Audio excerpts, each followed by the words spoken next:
Mark Stevens, the website, of course, markstevens.net. And this is going to be the first installment of a new series where I announced on the No State Project a few weeks ago. We're going to kind of shed some light and focus on a particular bureaucrat and the crimes that they have committed. And I'm talking about the low-level guys that really operate in obscurity, that nobody really knows anything about, and they don't even have an internet presence.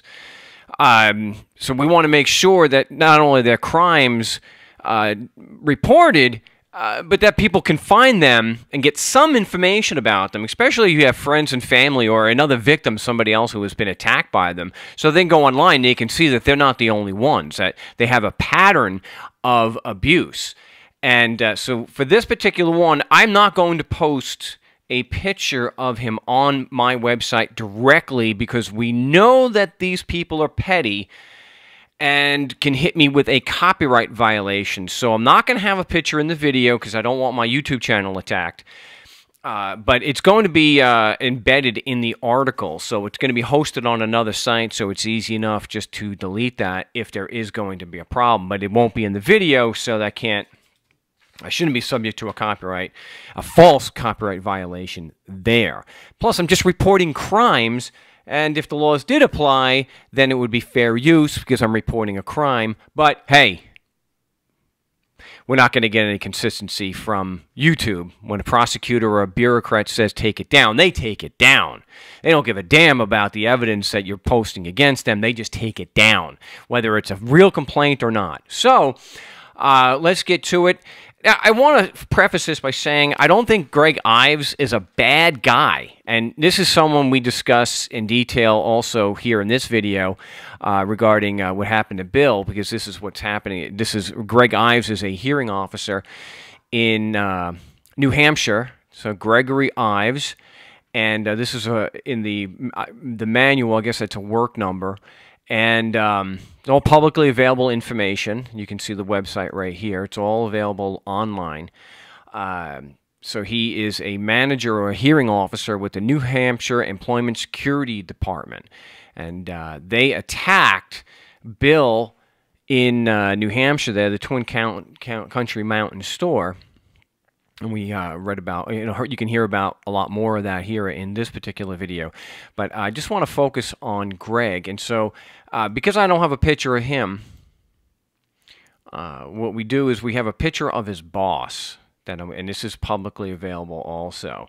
And this is really, in a nutshell, exactly summing up basically the crime. This is the facts against Greg Ives to show that what he did was criminal. And I don't think he was malicious, and he didn't strike me as as cruel like typical bureaucrats can be. This is his boss, George Copadis. He is the head of the New Hampshire. I just had that up there. Yeah, he is the head of this department. So if you were to check that out, then you could see George Copadis is the head. There he is. There's the guy. So this is just a screen cap from a YouTube video that he's in. I was really surprised I was able to get a really good picture of him.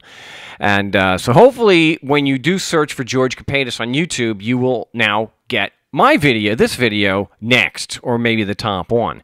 So again, I don't think that Greg Ives is a malicious or cruel narcissistic type. I think he's just a guy, he's a nice guy, and he's just doing, what he thinks is his job. But man, he really set the stage for George Copadis and a number of other bureaucrats there in New Hampshire to destroy Bill's business. And again, they never accused Bill of any harm or injury. They felt that he was not compliant with their demands. Now, George Copadis, for one, ignored our discovery.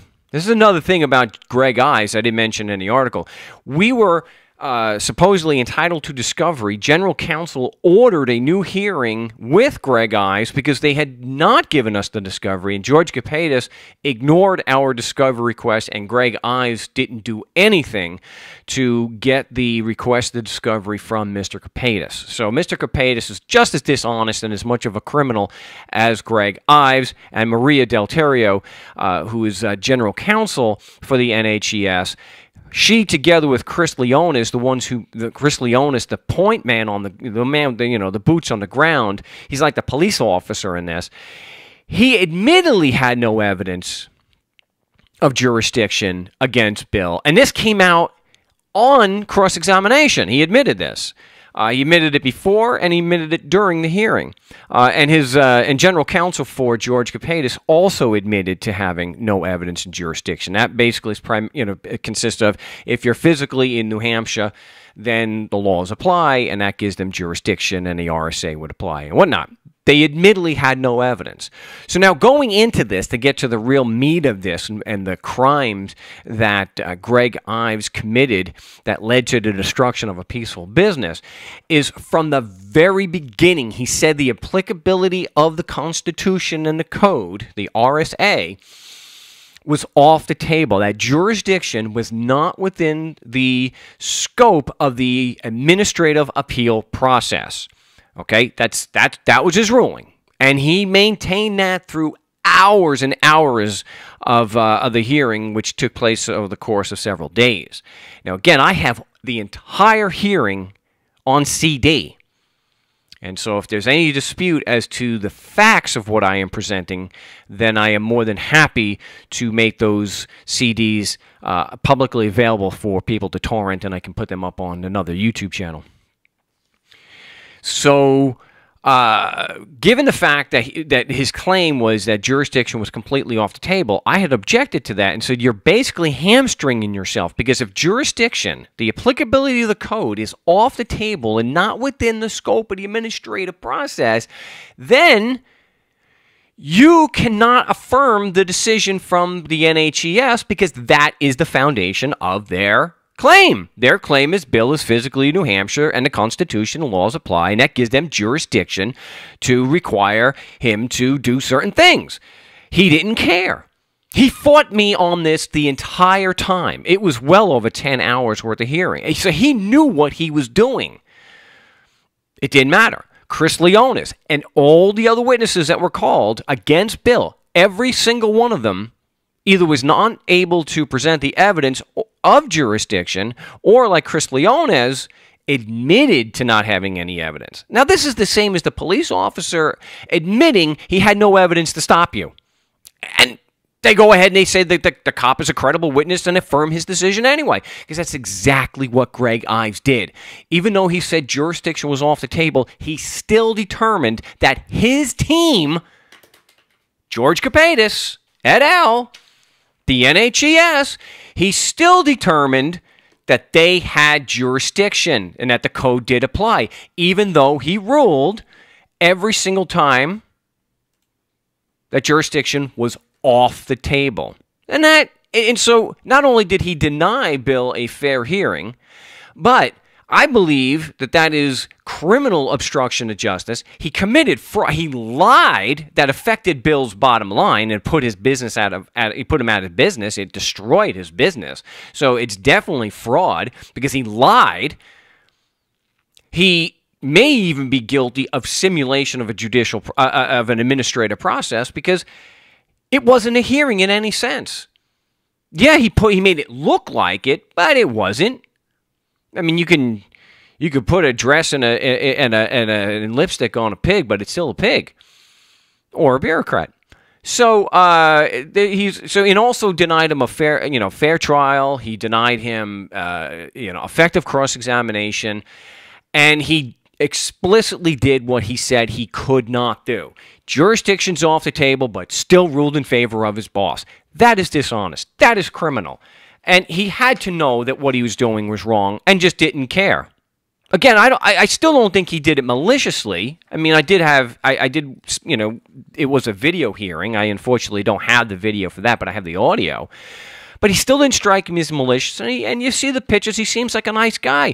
But he still is part of a criminal organization. The evidence is that they force everybody to pay them. And that they have and if you don't, you can go to jail. And they take your stuff, or they put your business out. They destroy your business. So, to be more honest, he should have said that jurisdiction was off the table for Bill, but not for the NHES. That they can make a claim that Bill could not defend against. So there it is. That really all that we have to do to convict George Copadis and his employee Gregory Ives. The only thing we have to do is show this contradiction. That's all we have to do to show that Greg Ives committed a crime and his actions led directly to the destruction of a peaceful business. So if you disagree, if you think that he did not contradict himself by saying that jurisdiction's off the table, refusing to allow a challenge, and then determining that there was jurisdiction, hey, I haven't heard a valid argument, a rational basis for that yet. So if you think that George Copadis and Greg Ives did not commit a crime, particularly Greg Ives directly committing this crime, and I have to speculate here, I'm sure it was on orders of this guy, it was on orders from his boss. But if you think if you can have a rational justification for him saying that jurisdiction is off the table and then still making a determination on jurisdiction, I'd love to hear it, because no one at the NHES and their attorneys have been able to do so. I haven't even attempted to do so at this point. So if you have evidence or a rational argument in his favor, I'd love to hear it. But my name is Mark Stevens. This has been showing the crimes of a bureaucrat named Greg Ives. And there'll be a lot more to this series that will get posted right here at markstevens.net.